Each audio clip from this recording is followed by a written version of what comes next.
Boa tarde a todos, muito obrigado pela presença, jornalistas, cinegrafistas, fotógrafos, técnicos que estão aqui, assim como jornalistas que remotamente acompanham esta coletiva de imprensa.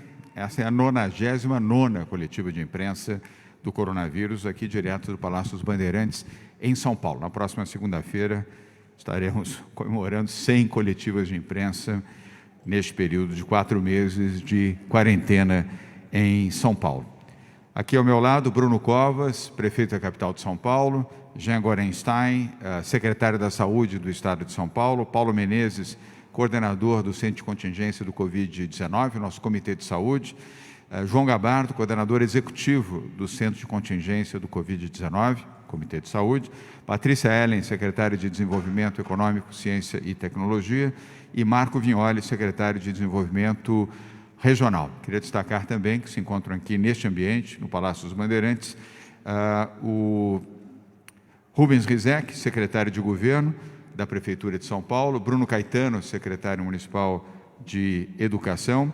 Aqui ao nosso lado também Edson Aparecido, já aqui ao lado, secretário da Saúde do município de São Paulo, e também presentes aqui no ambiente, Eduardo Tuma, presidente da Câmara Municipal de São Paulo, Milton Leite, vice-presidente da Câmara Municipal, e os secretários Célia Leão, Kleber Mata, Fernando Capês, também, e Vinícius Lumertz, igualmente presentes aqui. Muito obrigado.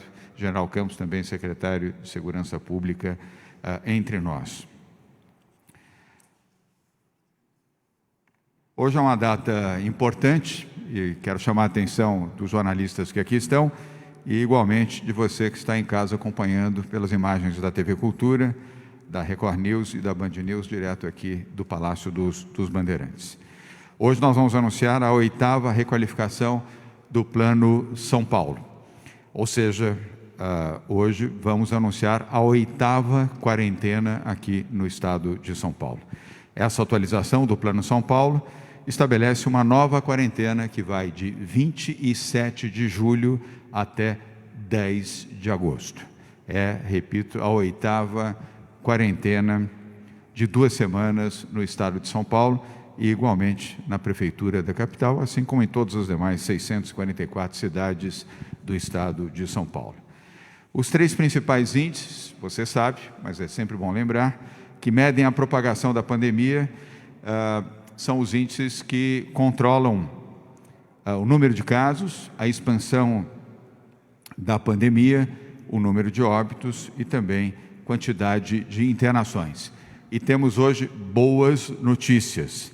Tivemos queda em todos os índices, queda de 5% no número de casos no estado de São Paulo, queda de 4% na quantidade de internações e queda de 3% no número de óbitos no estado de São Paulo.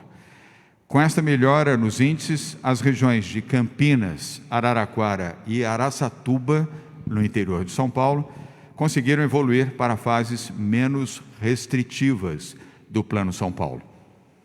A apresentação será feita na sequência em detalhes. Essa, de fato, é uma ótima notícia para os habitantes do estado de São Paulo, uma ótima notícia para 6 milhões de pessoas que vivem nestas regiões, mas não é notícia para ser celebrada, é notícia para ser entendida e compreendida com prudência e com cuidado, como sempre recomendamos nas fases e nesta etapa das quarentenas do Plano São Paulo.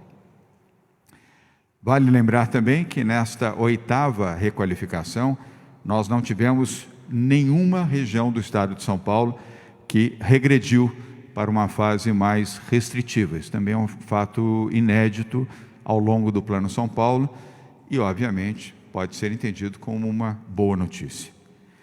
Mas, repito, nós não podemos descuidar e nem relaxar. Nós temos que executar o plano com atenção, com cuidado, com as avaliações diárias, semanais e quinzenais. Agora, são bons sinais, Bruno Covas, que demonstram o fortalecimento das medidas que temos adotado no âmbito da Prefeitura, no âmbito do Governo do Estado e também com o apoio de prefeitas e prefeitos do Estado de São Paulo. Mas sempre, repito, com prudência, com atenção, e principalmente a você que está em casa, mãe de família, pai de família, para que siga as orientações do setor de saúde, do Centro de Contingência, o Comitê de Saúde do Estado de São Paulo. Uso de máscara é obrigatório, é lei na capital de São Paulo, é lei em todos os outros 644 municípios do Estado. Use sempre a sua máscara, sempre que sair da sua casa. Faça o distanciamento social sempre que possível com 1,5 metro em relação a outras pessoas, sempre que sair da sua residência.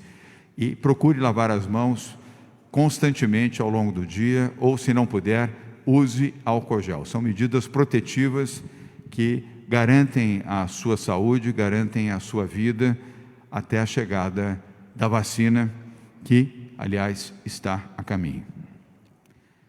Segundo ponto, abertura de 100 novos leitos de UTIs nestas 2 próximas semanas no interior do Estado de São Paulo, com uma medida preventiva e de cautela sob orientação do Comitê de Saúde. São regiões que estão nas fases vermelha e laranja ainda, e com isso vamos ampliar o cuidado protetivo para a população destas cidades. Lembro que hoje nós temos mais de 8.000 leitos de UTI em atividade aqui no Estado de São Paulo. São Paulo, como Estado, tem mais leitos de UTI do que a Itália, tem mais leitos de UTI do que a Espanha, tem mais leitos de UTI do que Portugal, 3 importantes países do continente europeu. E tem praticamente, um pouco mais, mas praticamente a mesma quantidade de leitos de UTI da Grã-Bretanha. E agora, 100 novos leitos estão abertos em regiões que estão nas fases ainda restritivas do Plano São Paulo. Os novos leitos de UTI serão implantados nas cidades de Campos do Jordão, na Serra da Mantiqueira, Igarapava, em Franca, e Jaci, na região de São José do Rio Preto, já nesta próxima semana e até o dia 10 de agosto, todos os leitos estarão implantados e em operação. E, por fim, um anúncio importante que será feito pelo prefeito da capital de São Paulo sobre o Carnaval e outros grandes eventos na capital de São Paulo e os cuidados que Bruno Covas vem adotando na proteção à vida dos habitantes da capital de São Paulo, a maior cidade da América Latina. Os cuidados valem também para os demais municípios do Estado de São Paulo em relação a festividades e atividades que geram aglomerações da população, seja ao ar livre, seja em ambientes fechados. E exatamente para falar deste tema, passo a palavra agora ao Bruno Covas, prefeito da capital de São Paulo. Bruno.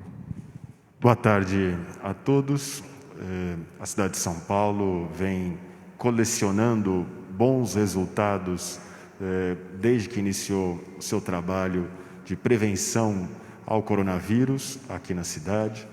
Queria destacar que nós passamos pela 8ª semana de queda no número de mortes na cidade de São Paulo por conta do coronavírus. Nós atingimos um ápice na semana de 18 a 24 de maio, a 11ª semana aqui na cidade de São Paulo, com um total de 767 mortes na cidade. Desde então, esse número vem reduzindo. Na 12ª semana, caiu para 721, na 13ª para 713, na 14ª para 710, na 15ª para 599, na 16ª para 472, na 17ª para 421, na 18ª para 370 e na 19ª que foi do período do dia 13 ao dia 19 para 320. Apesar dessa queda constante de 8 semanas e da cidade ter sempre evoluindo no plano São Paulo, nós ainda estamos enfrentando a pandemia aqui. E os anúncios em relação a hoje são de cancelamentos de outros grandes eventos na cidade de São Paulo. Em primeiro lugar, queria começar falando da Marcha para Jesus, que estava marcada para o dia 13 de junho. Ela aconteceu através de uma carreata no dia 13 de junho e ela foi prorrogada para o dia 2 de novembro. Eu queria aqui agradecer a presença do presidente da Câmara, vereador Eduardo Tuma, que está representando a organização da Marcha para Jesus. É um evento que no ano passado juntou 3 milhões de pessoas e trouxe um benefício econômico para a cidade de 217 milhões de reais. A organização da marcha já avisou a Prefeitura de São Paulo que não fará a marcha no dia 2 de novembro de forma presencial. Então, nos próximos dias, eles vão apresentar para a Prefeitura de São Paulo um outro formato de organização da marcha, que não será de forma presencial para aglomerar essas 3 milhões de pessoas. O segundo anúncio em relação ao cancelamento da parada LGBTQI+, na cidade. A parada teria acontecido no dia 14 de junho, ela se deu de forma virtual e foi prorrogada para o dia 29 de novembro. Inclusive, agora nós teríamos uma outra complicação, porque é exatamente a data de realização do segundo turno das eleições nesse ano de 2020, dada a aprovação da PEC no Congresso Nacional. Eu queria aqui agradecer a presença da Cláudia Regina, presidente da Associação da Parada, e do Diego Ribeiro, primeiro secretário da associação. Todas essas pessoas que eu estou mencionando depois vão ficar aqui à disposição da imprensa para responder questionamentos. A parada, no ano passado, juntou 3 milhões de pessoas e trouxe um benefício econômico para a cidade de 404 milhões de reais. Eu também queria agradecer a organização da parada por entender esse motivo, esse momento que a cidade vive e cancelar a realização da parada de forma voluntária para esse ano de 2020. O terceiro ponto, finalmente batemos o martelo e estamos adiando o carnaval do ano que vem. Eu queria aqui agradecer a presença do vereador Milton Leite, que ajudou nessa conversa com as escolas de samba. Nós estamos aqui com a Solange, presidente da Mocidade Alegre, com a Luciana, presidente da Tom Maior e vice-presidente da Liga, com o Paulo Serdã, presidente da Mancha Verde, com o Sidney, atual campeão, presidente da Águia de Ouro, com o Rodrigo, presidente da Imperador do Ipiranga, com o Gilberto, presidente da Estrela do Terceiro Milênio, e com o Jairo, que é da comunicação da Liga. Nós também conversamos durante essa semana com vários blocos de carnaval, blocos tradicionais aqui da cidade. Eu queria destacar a conversa com a ABASP, Associação das Bandas Carnavalescas de São Paulo, com o Acadêmicos do Baixo Augusta, com a Grada Gregos, com a Banda do Candinho, com o Casa Comigo, com o Charanga do França, o Esfarrapado, Ilu Obá de Mim, Lua Vai, Minho Queens e Tarado Ni Você. Tanto as escolas de samba quanto os blocos carnavalescos entenderam a inviabilidade de organização do carnaval para fevereiro do ano que vem.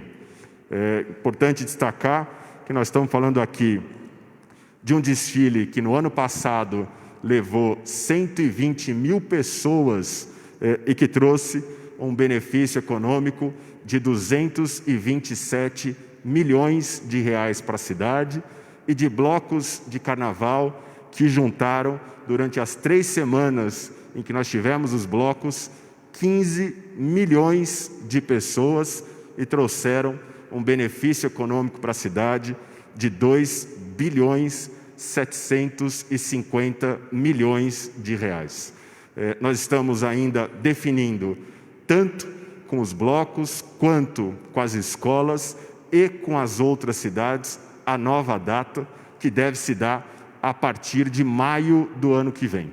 Então, muito dificilmente ocorrerá em junho, porque em junho coincide com os festivais de São João no Nordeste, mas nós estamos agora definindo ou final de maio ou começo de julho para a realização do Carnaval na cidade de São Paulo.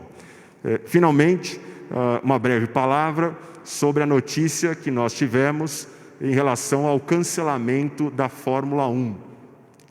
Nós, ao longo dessas últimas semanas, enviamos todos os dados à organização do evento, mostrando que a realidade da cidade de São Paulo e do Estado é bem diferente da realidade brasileira, que é o que tem nas notícias que chegam tanto para os pilotos quanto para as equipes.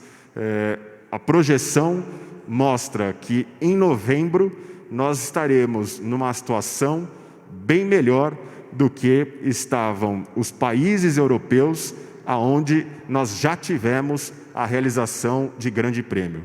E destacamos, inclusive, que tanto as autoridades sanitárias do Estado quanto as autoridades sanitárias do município desenvolveram um protocolo para a realização de eventos automobilísticos aqui na cidade. Então, não é que não haverá em novembro, não há desde já qualquer proibição para a realização desse tipo de evento na cidade de São Paulo, desde que, claro, ele ocorra sem público. Ainda assim, fomos notificados da decisão. Não é uma decisão que afeta apenas São Paulo, mas todos os grandes prêmios das Américas, no México e nos Estados Unidos, e respeitamos a decisão. Queria informar que a gente continua as tratativas com a organização do evento para a prorrogação do contrato a partir do ano que vem. Eram essas as informações. Muito obrigado, governador. Obrigado, prefeito Bruno Covas. Vamos agora falar sobre a requalificação do Plano São Paulo, começando com o Jean Gorenstein, secretário da Saúde do Estado de São Paulo. Jean. Boa tarde, governador. Boa tarde, prefeito e a todos aqui presentes. Primeiro, aproveitar a oportunidade para parabenizar o prefeito Bruno Covas pela excelente postura de responsabilidade e de precaução e prevenção para todos os munícipes do município de São Paulo, que frente à sua ação austera, conseguiram fazer com que a cidade permanecesse 28 dias na zona amarela, dando uma grande possibilidade, um aceno, para que logo mais essa flexibilização se progrida, se aumente a chance das pessoas poderem circular menos privadas da sua liberdade, infelizmente, que são definidas pelo próprio coronavírus. Nesse momento, temos bons índices, bons indicadores, os municípios claramente se mostrando em melhora, tanto na redução do número de casos, como o próprio governador João Dória disse, diminuição do número de internações hospitalares e, mais do que isso, a diminuição do impacto da mortalidade. Isso tem a ver com a ação que foi tomada tanto pelas autoridades, tanto pelos municípios, nos seus secretários, mas principalmente pela população, que soube entender, que soube realmente fazer o seu papel, as suas, como disse, as suas privações, para que hoje esses índices de flexibilização pudessem sim ser tomados. Hoje no Brasil nós temos 2.287.475 casos, infelizmente com perdas de vidas. 84.082 pessoas se foram, pais de família, mães, filhos, e infelizmente a importância de continuarmos no nosso trabalho hoje no meio do caminho e não chegamos ainda no final enquanto não houver a vacina. Em São Paulo nós temos 463 mil casos, 463.218, com 21.206 mortes. As taxas de ocupação do Estado de São Paulo se mantiveram estabilizadas em 66% nos últimos dias. Na Grande São Paulo, já em recuo para 63%. Mas uma sempre importante notícia é o número de pacientes que recuperaram-se, que melhoraram a sua condição clínica e acabaram, sim, voltando para suas residências em 62 mil casos. Foram 62 mil vidas que voltaram para suas casas, saindo dos hospitais, especialmente das unidades de terapia intensiva. Próximo, por favor. Hoje nós temos 11.211 casos, é um número que ainda está acima daquela média móvel do número de casos conforme nós vínhamos vendo até o dia 17. Isso muito possivelmente seja pelo represamento desses dados que acabaram sendo mantidos em decorrência de um problema técnico de instabilidade no sistema DataSUS, que fez com que claramente esses dados fossem sendo computados de forma gradual e impactando nesse numerário diário. Claro que estamos muito atentos para saber se isso está intimamente relacionado a essa questão pontual. Por isso, atenção, a vigilância vai continuar acontecendo pela Secretaria de Estado da Saúde. Próximo, por gentileza. Nós temos hoje a projeção que é dada até o final de julho, portanto, já estamos quase que finalizando, próximos, mais uma semana próximos ao final do mês, e nós temos ainda, apesar do número de casos 463 mil, nós estamos abaixo daquela linha de estimativa, de projeção que foi definida. Próximo, por favor. E em relação ao número de mortos, nós temos ainda, estamos dentro daquela faixa de projeção. E se tivermos exatamente esta progressão desses números de casos e óbitos, nós estaremos sim dentro de todas as projeções que foram definidas pelo Centro de Contingência do Coronavírus, do Covid-19, no estado de São Paulo. Muito obrigado. Obrigado, Jean Gorenstein. Dr. Paulo Menezes, coordenador do Comitê do Centro de Contingência do Covid-19. E, na sequência, vamos a Patrícia Ellen e o Marco Vignoli. Muito obrigado, senhor governador. Boa tarde a todos. Como coordenador do Centro de Contingência, eu quero comentar que o novo mapa que vai ser mostrado a seguir, ele deixa o centro muito satisfeito de ver que todas as estratégias de quarentena e de retomada progressiva de atividades que foram suspensas no primeiro momento da quarentena estão funcionando muito bem no sentido do enfrentamento da pandemia. Mais uma vez, a gente pode ver que o Estado como um todo avança. Eu queria chamar a atenção para o fato do município de São Paulo estar já há 28 dias classificado como uma área amarela, a Grande São Paulo há 2 semanas, e nós não observamos, o que nos dá muita segurança, o aumento, aquele temida segunda onda que tanto foi perguntado aqui ao longo das últimas semanas, mostrando que esse processo de retomada progressiva, muito cuidadosa, está de fato sendo eficiente no sentido de podermos controlar a pandemia e não colocar em risco a saúde da população. Quero chamar a atenção para esse número que o prefeito deu de redução de óbitos diários no município de São Paulo em 2 meses. São uma redução de 50%. Não é desprezível. Quando a gente olha de uma semana para outra, não chama tanta atenção, mas quando a gente olha nos 2 meses, é realmente um trabalho fantástico.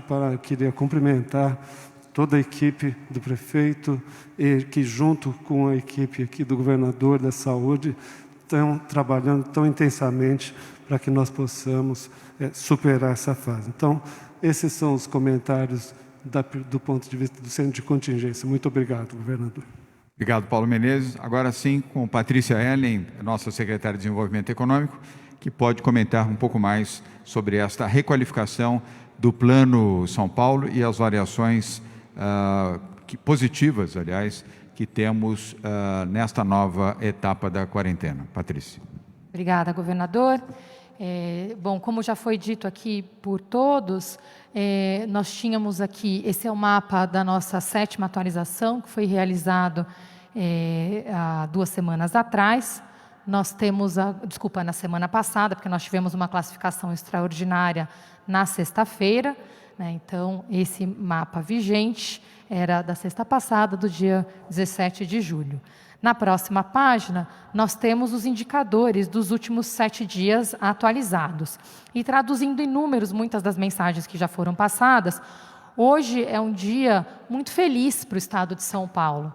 Nós tivemos as 4 semanas de estabilidade do município de São Paulo, que tem um papel fundamental como âncora desse processo, né, de puxar a evolução e a estabilização da pandemia no estado de São Paulo.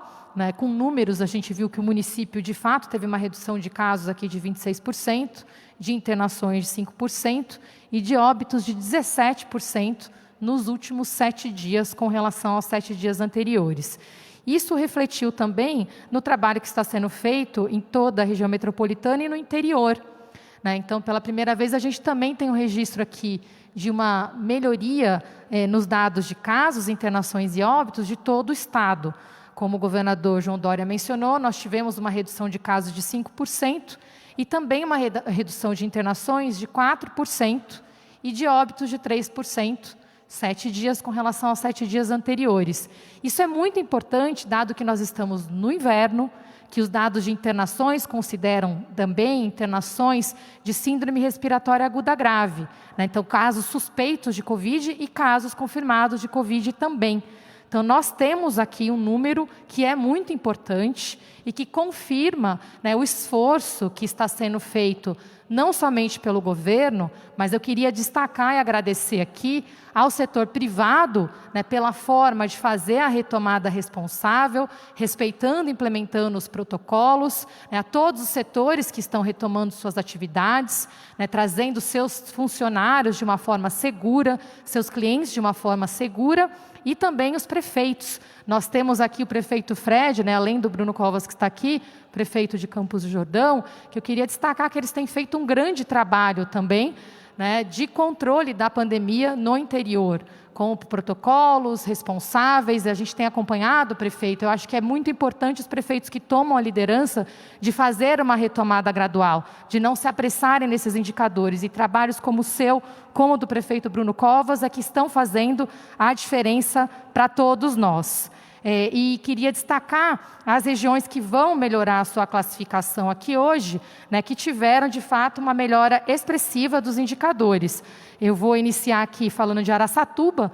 Né, Araçatuba teve aqui uma estabilização da ocupação de leitos, com 67,3%, e também uma estabilização de casos, internações e óbitos. Né, ainda tem uma necessidade de atenção para dar um passo além, mas já sai da fase vermelha para a fase laranja. Né, e continuando nessa trajetória, tem aqui uma perspectiva bastante positiva para as próximas semanas. Nós temos também Araraquara, né, e Araraquara está saindo aqui da laranja para amarela, né, e com Araraquara, sim, teve uma mudança muito grande no cenário, né, uma redução aqui de internações de 14%, uma redução de óbitos de 35% em Araraquara, uma estabilização de casos, né, e também uma situação bastante confortável aqui com relação à ocupação de leitos. E, para finalizar, uma notícia muito boa, não somente pelo ponto de vista da saúde, mas também pelo ponto de vista da retomada gradual das atividades, que é a região de Campinas, né, que é a nossa segunda maior aglomerado aqui em termos de população, depois da região metropolitana, né, nós temos aqui a região de Campinas, fazendo uma migração do vermelho para o laranja, com uma redução de internações, né, as internações dos últimos 7 dias foram menores do que dos 7 dias anteriores, se tivessem estáveis já seria suficiente, mas foram menores. Mas o mais importante, 1% menor, é que a ocupação de leitos está abaixo de 80%, está em 78,3%.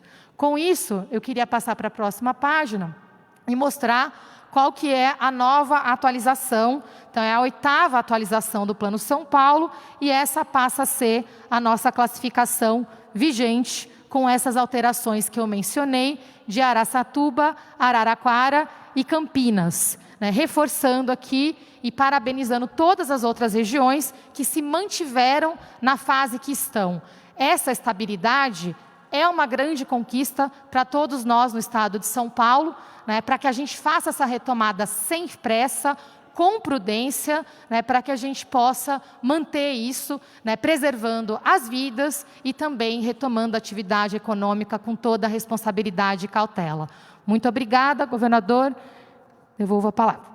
Obrigado, Patrícia Ellen. Vamos agora aos comentários finais, antes das perguntas dos jornalistas, do Marco Vignoli, secretário de Desenvolvimento Regional. Vignoli. Boa tarde, governador. Boa tarde a todos. Alguns breves comentários, mas o primeiro deles é que, com essa atualização, nós podemos verificar a melhora no quadro do interior do estado de São Paulo. Se São Paulo segue avançando, a capital, a grande São Paulo também, notícias importantíssimas para nós. A de hoje, se a gente olhar nesse quadro aqui da evolução da pandemia, nós podemos verificar também o avanço do interior do estado. Somente lá em Marília, com uma variação de óbitos, colocando um pontinho vermelho, o restante todo ou é verde, ou é amarelo, ou é laranja. Então, são índices impactantes em todo o interior do estado de São Paulo, com redução de 2% nas internações, leve aumento no número de casos, 3% ainda, aumento no número de óbitos também na ordem de 9%, mas desaceleração frente ao último período. Portanto, boas notícias para o interior do estado de São Paulo. Aqui nós temos feito um trabalho de aumento dessa capacidade hospitalar, e se a gente verificar nessa coluna da ocupação de leitos, e daí eu vou passar rapidamente pelas regiões, mas em números gerais, o esforço que foi feito para trazer São Paulo com uma capacidade hospitalar instalada hoje. Nós saímos no dia 10 de julho, a última atualização, com 20,3 leitos por 100 mil habitantes, e chegamos hoje em 30,3 leitos por 100 mil habitantes, índices parecidos com o da Alemanha durante o enfrentamento da Covid-19. Portanto, São Paulo fez um enorme esforço, e esse esforço acontece também em todas essas regiões que nós estamos divulgando hoje. Nas regiões que estavam na fase vermelha, que sobem, Araçatuba, a qual, governador, eu peço licença para fazer um registro para os parceiros prefeitos que têm feito um grande trabalho nesse enfrentamento. O prefeito Dilador, junto com o governo do estado, os prefeitos da região, levaram de 8 para 14 leitos por 100 mil habitantes na região, um crescimento de 75% no número de leitos para a região de Araçatuba. Em Campinas, nós dobramos o número de leitos, de 11 leitos por 100 mil habitantes para 22 leitos por 100 mil habitantes. Portanto, um grande esforço feito com todas as regiões de Campinas. Desde Campinas, lá com o Jonas Donizete, Luiz Fernando, na região de Jundiaí, o Dr. Jesus, em Bragança Paulista, e também no Jacó, em Amparo, em todas as sub-regiões, aumento de leitos colocados. Também naquelas regiões que ficam no vermelho, um grande esforço feito, e mesmo com elas continuando na fase vermelha, um avanço dado tanto na evolução da pandemia, quando a gente vê índices positivos, que já poderiam levar elas para uma fase melhor, mas com uma capacidade hospitalar que melhorou desde a última atualização. Franca, com 82,5%, quase chegando nos 80%, para poder avançar de fase, mas já com leitos programados, já anunciados pelo governador, para que possa seguir avançando de fase. Piracicaba, que veio para a fase vermelha, mas que também teve um avanço, uma redução já da sua ocupação nos últimos dias, com aumento de leitos de UTI. E Ribeirão Preto, com o prefeito Duarte Nogueira, que estava em 94%, já baixou para 91,4%, e com os 21 leitos que nós anunciamos aqui essa semana, vão poder chegar em índices para poder avançar de fase. Quero fazer uma ressalva importante: as regiões que mantêm a fase que se encontravam, uma delas Bauru quase atingiu índices para avançar de fase. É importante que siga com a política de isolamento social para poder, na próxima aferição, seguir avançando. E São José do Rio Preto, que teve um aumento expressivo na sua ocupação de leitos, está programado o aumento dessa capacidade para os próximos dias e ficou ali com 79% na ocupação de leitos, beirando os 80%, mas sem ultrapassar esse limite, e com a programação para que essa capacidade hospitalar possa subir e abaixar esse índice da região. Nós temos os índices da variação e da evolução da pandemia positivos na região, como nós podemos ver. Então, era isso, governador. Nós estamos, ao longo desses próximos 14 dias, colocando de pé mais 100 leitos nessas regiões vermelhas e laranjas, leitos significativos, e que contemplam também leitos em municípios que não havia qualquer leito de UTI antes, como lá na Serra da Mantiqueira, em Campos do Jordão. O prefeito Fred está aqui hoje. Nós instalaremos 8 leitos de UTI, a exemplo do que acontece lá, em mais vários municípios do estado, que agora vão ter uma capacidade hospitalar de UTI que não tinham antes. Era isso, governador. Muito obrigado. Obrigado, Marco Vignoli, secretário de Desenvolvimento Regional. E agora vamos com as perguntas, inicialmente presenciais, pela ordem William Cury, da Globo News, depois Beatriz Manfredini, da Jovem Pan, e Fábio Diamante, do SBT. Começando com você, Will, e agradecendo também a presença da Sabina Simonato, da TV Globo, que está fazendo flashes ao vivo aqui do Palácio dos Bandeirantes. Will. Minha pergunta hoje, boa tarde a todos, é sobre cinemas e teatros, porque havia previsão de que municípios e regiões que ficassem por 4 semanas na fase amarela já poderiam discutir a abertura desses setores. E é o caso da capital paulista, que vai completar já, semana que vem, 4 semanas de fase amarela, na segunda-feira, né, prefeito? E eu queria saber se já há uma discussão e uma previsão para a abertura das salas de cinema e também de teatro aqui em São Paulo. E ainda sobre o tema da Fórmula 1, né, que foi uma decisão hoje da própria categoria, a cidade pretende ainda tentar fazer um tipo de convencimento, ou agora o trabalho vai ser para tentar prorrogar o contrato para o ano que vem? Obrigado. Obrigado, Will. Bruno? Primeiro, em relação à área cultural, a Vigilância Sanitária do município pediu para que esperássemos o município entrar na fase verde para poder liberar a área cultural aqui na cidade. Nós já estamos com o protocolo pronto, mas a vigilância insistiu que a gente aguardasse a fase verde. Em relação à Fórmula 1, nós continuamos a conversa para a prorrogação do contrato e já determinei o cancelamento da licitação que estava em andamento, num valor de 48 milhões de reais para a reforma da pista. Então, não tem mais como a gente segurar isso, porque a gente teria que dar andamento à licitação que já estava em andamento, mas já determinei o cancelamento. Não vamos gastar 48 milhões do risco de não ter Fórmula 1 na cidade de São Paulo. Obrigado, Bruno Covas. Will, obrigado pelas perguntas. Vamos agora a Beatriz Manfredini, da Rádio Jovem Pan, depois SBT, CBN e a VTV da cidade de Santos, aqui na Baixada Santista. Beatriz Manfredini, da Jovem Pan, boa tarde. Sua pergunta, por favor. Boa tarde a todos. Obrigada, governador. São 2 perguntas para o prefeito. Eu queria saber sobre a parada LGBT. Você disse que a Marcha para Jesus vai mandar um outro formato, uma proposta de outro formato. Isso também vale para a parada LGBT ou realmente está cancelada?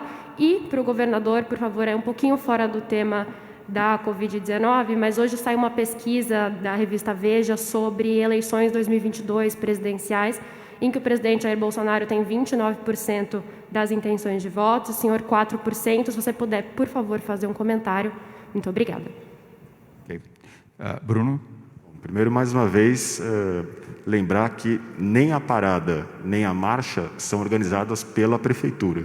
Então, não é que a Prefeitura decidiu fazer isso ou aquilo em relação a este ou aquele evento.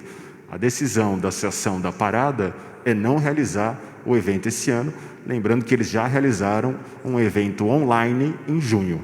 Tá? De qualquer forma, depois a presidente está aqui presente, ela pode falar diretamente com você. Obrigado, Bruno. Beatriz Manfredini, em relação à pesquisa divulgada pela revista Veja, quero dizer que, no meu caso especificamente, eu só tenho interesse em uma pesquisa. Quantas vidas nós estamos salvando em São Paulo?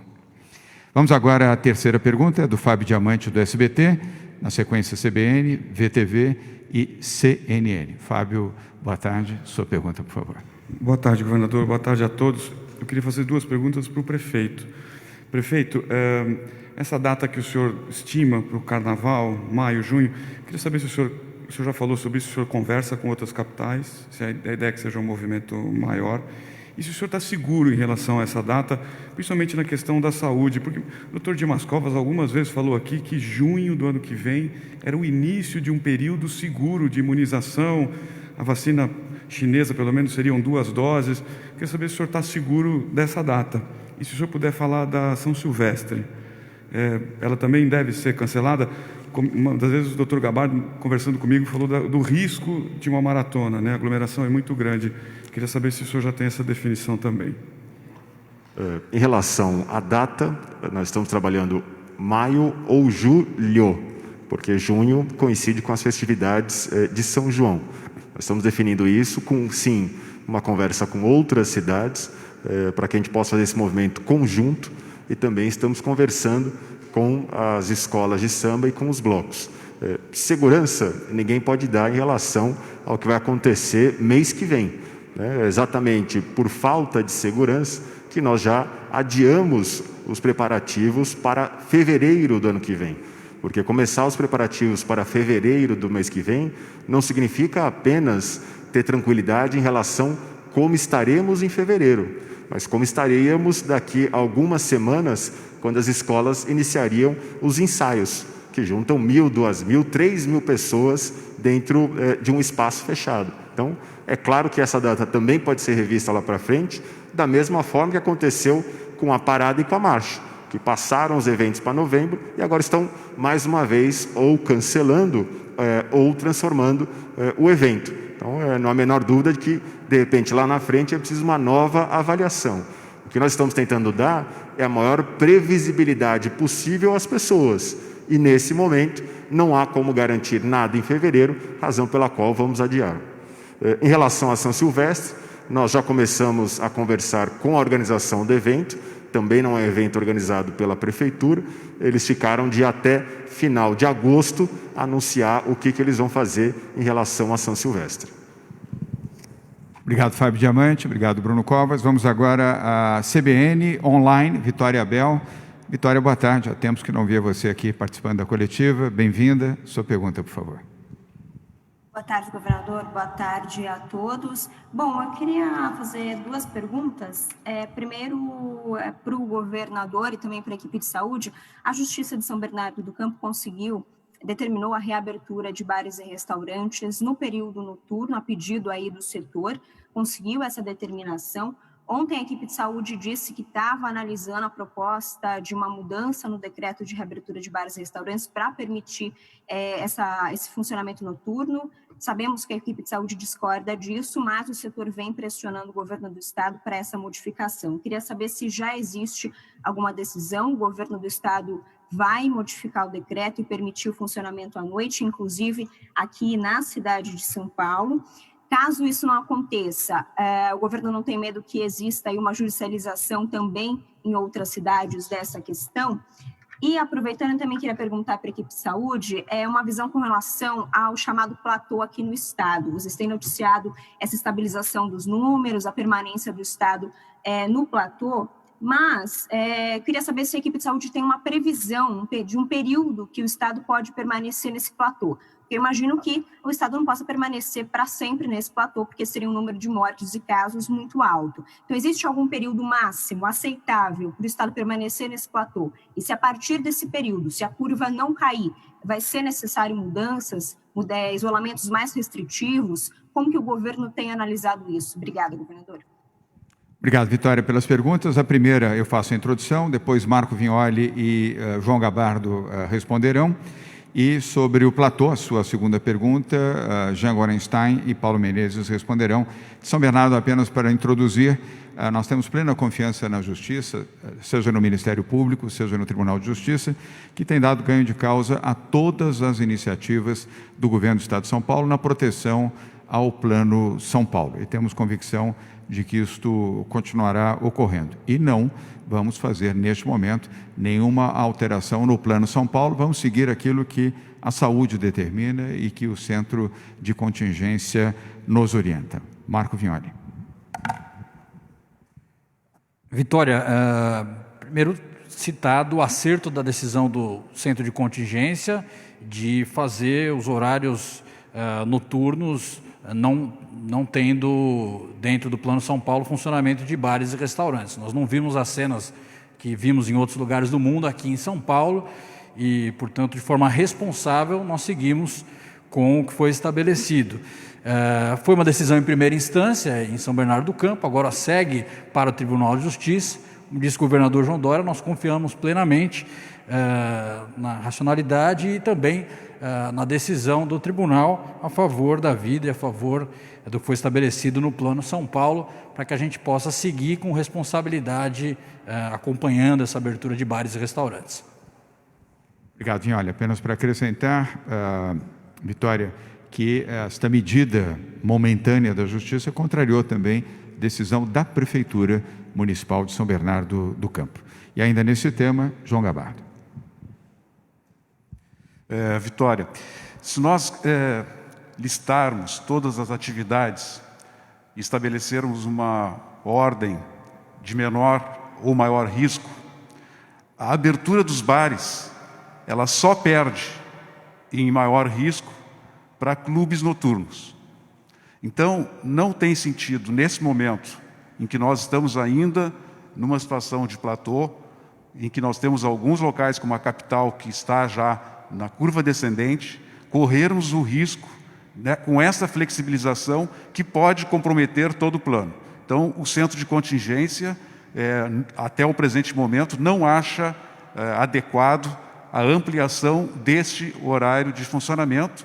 Quando estiver na fase verde, vai haver naturalmente a expansão dos horários, conforme estabelecido no Plano de São Paulo. Obrigado, Gabardo. Vitória, reconhecemos todo o sofrimento do setor de alimentos e bebidas, principalmente as micro e pequenas empresas que atuam em todo o estado de São Paulo, não apenas aqui na região da Grande São Paulo. Mas reconhecemos também que, neste momento, nós precisamos salvar vidas, preservar vidas e, logo na sequência, obedecendo o Plano São Paulo, reativar a economia, gerar mais empregos e apoiar, principalmente, o setor de alimentos e bebidas e a economia criativa. A sua segunda pergunta será respondida por Jean Gorenstein, secretário de Saúde do Estado de São Paulo, e, se necessário, com comentário do Dr. Paulo Menezes. Vitório, obrigado pela sua pergunta. Isso é uma pergunta muito importante, porque realmente nós estamos flexibilizando de forma lenta, gradual e progressiva. À medida que essa flexibilização ocorre, as pessoas saem mais para as ruas. À medida que elas saem, elas também tendem, de forma muitas vezes inadvertida, a se aglomerar. E dessa maneira, a circulação de vírus passa também a ser maior. Por isso, a cautela. Por isso, estar progredindo de forma vagarosa. Como bem foi dito aqui em todas as exposições, o número de casos, especialmente em alguns municípios, como o município de São Paulo, a despeito realmente da densidade demográfica, ou seja, o número de pessoas, da população local, ela vem se mantendo estável com tendência de queda. Algumas outras regiões ainda não. Então é natural que à medida que existam fluxos de pessoas, existam fluxos do vírus e assim pessoas mais doentes. Então nós ainda, como disse, estamos no meio do caminho.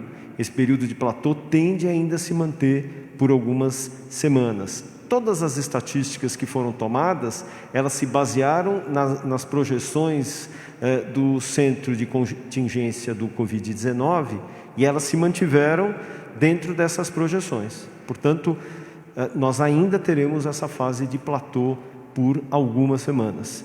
Talvez 4, talvez 8 ou talvez um pouco mais. Mas nem por isso as medidas precisem ser muito mais restritivas se elas estiverem sendo seguidas de uma forma, como disse, gradual, lenta, protegendo o cidadão, protegendo vidas, que essa é a prerrogativa do governo do Estado de São Paulo.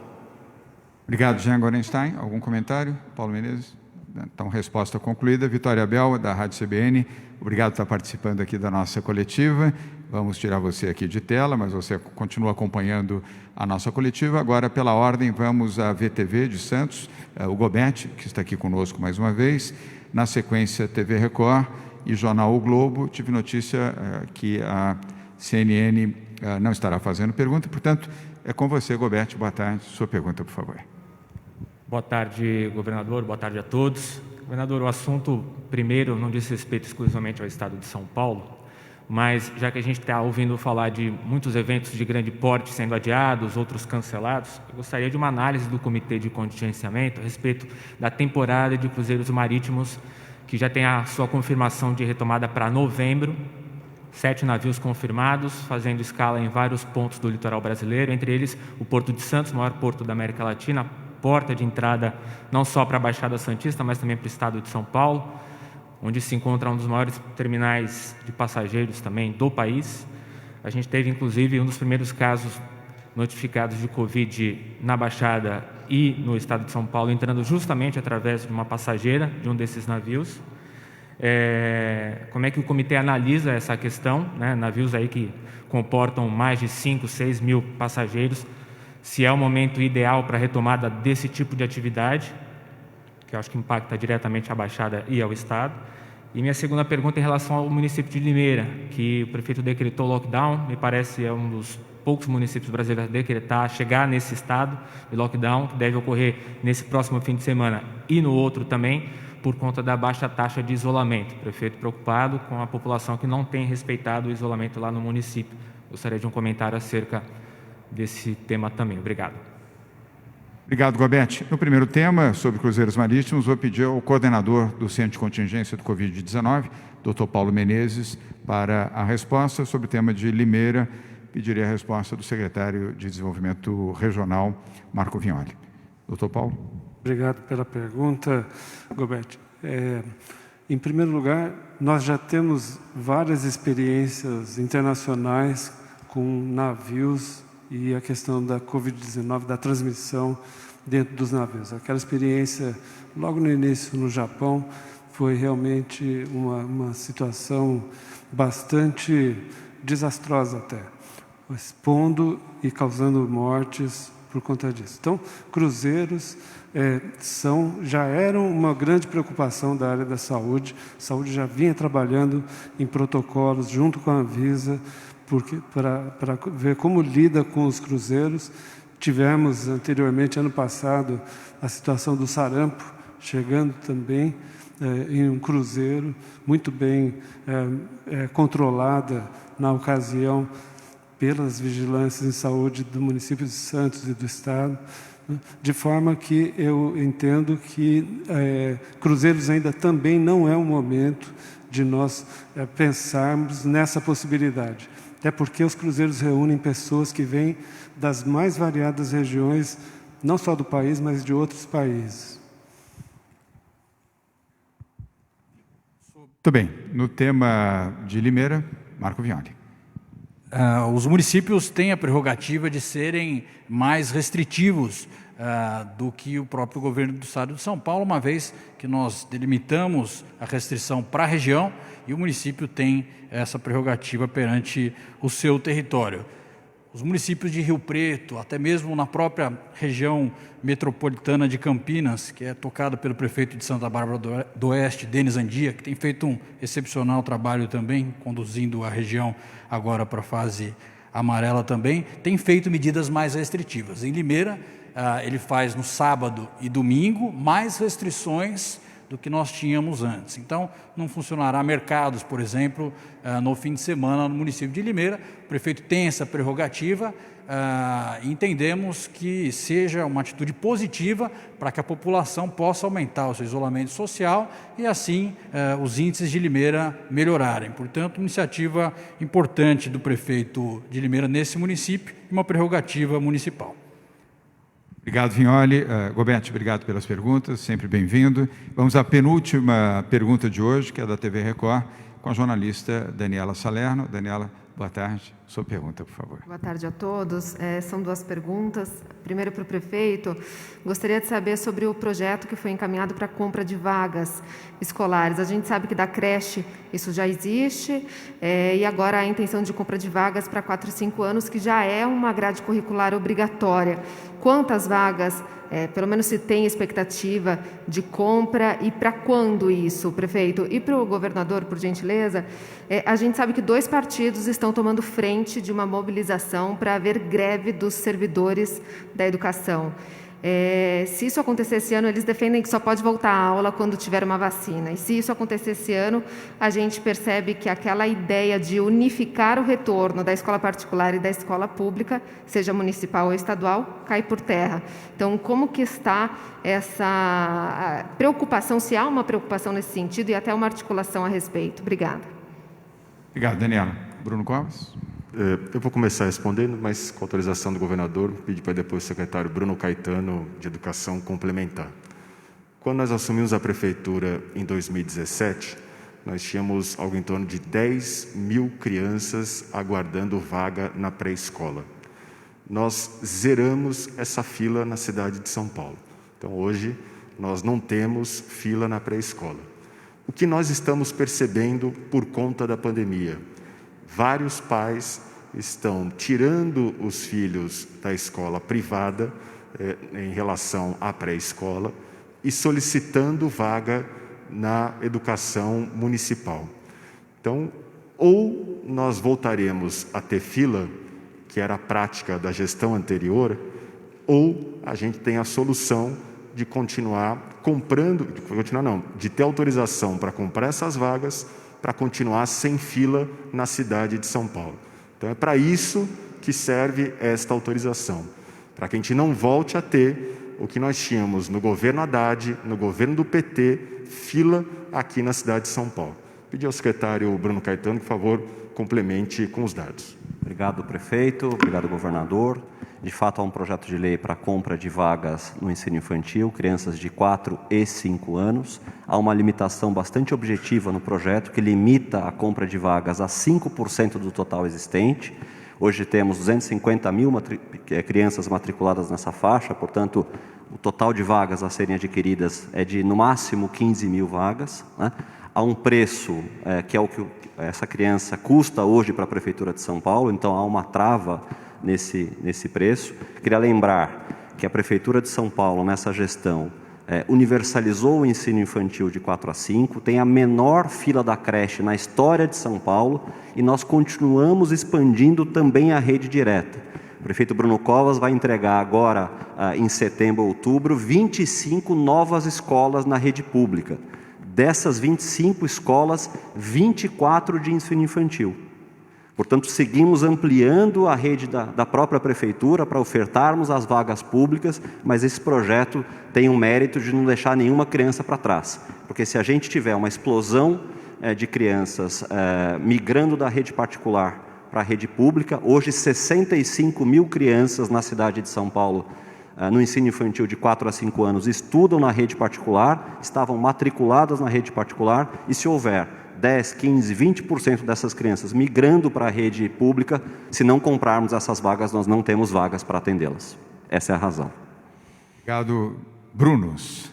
E agora vamos à segunda questão, que vai ser respondida pelo secretário da Saúde, Jean Gorenstein, para Daniela Salerno, da TV Record.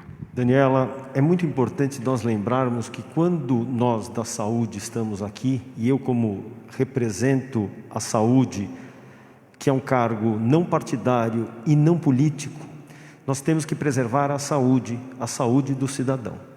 E é exatamente isso que é feito em conjunto com os técnicos do Centro de Contingência do Covid-19.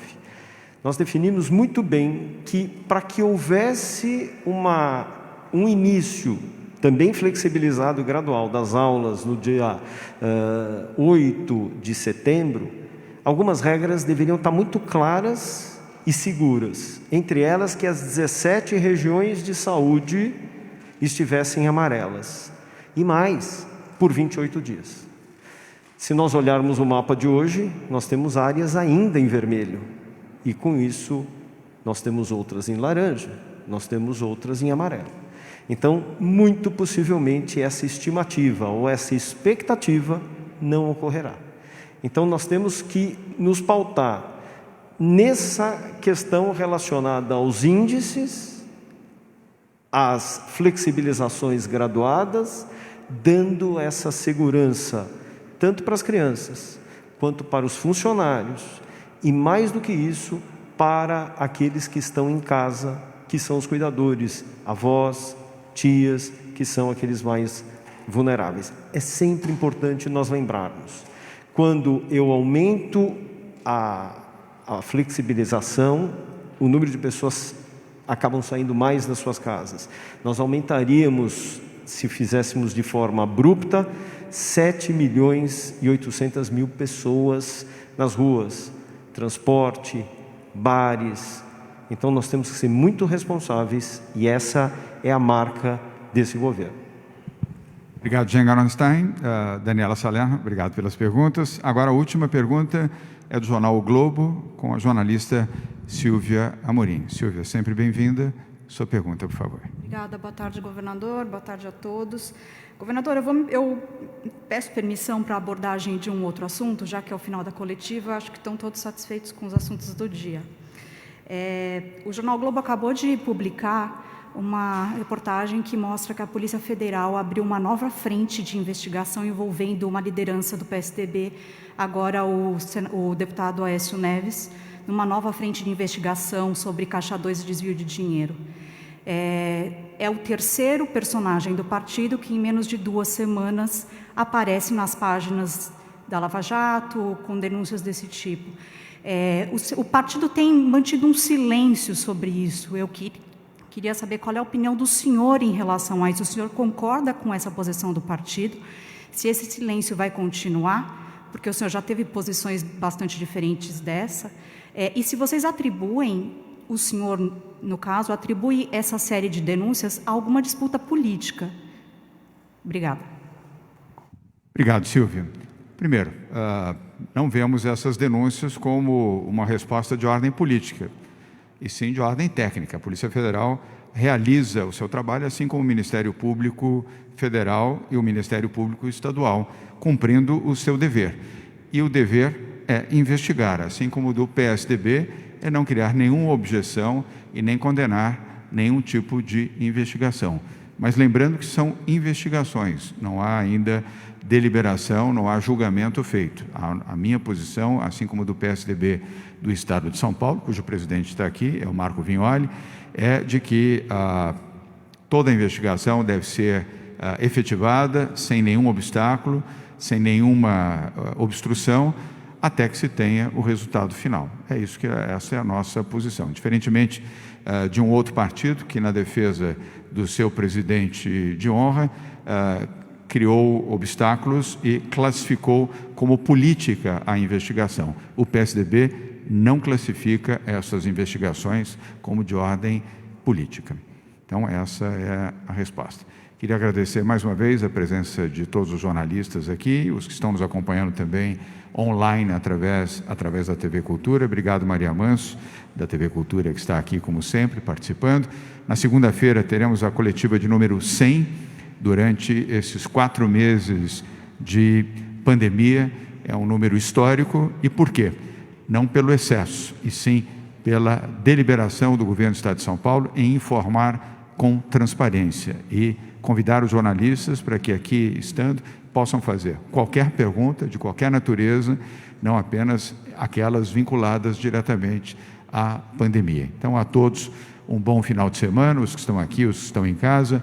Por favor, lembrem, usem máscara sempre que saírem de casa, distanciamento social de 1,5 metro, lavem as mãos constantemente e façam também, se possível, suas orações. Bom final de semana a todos, até segunda-feira.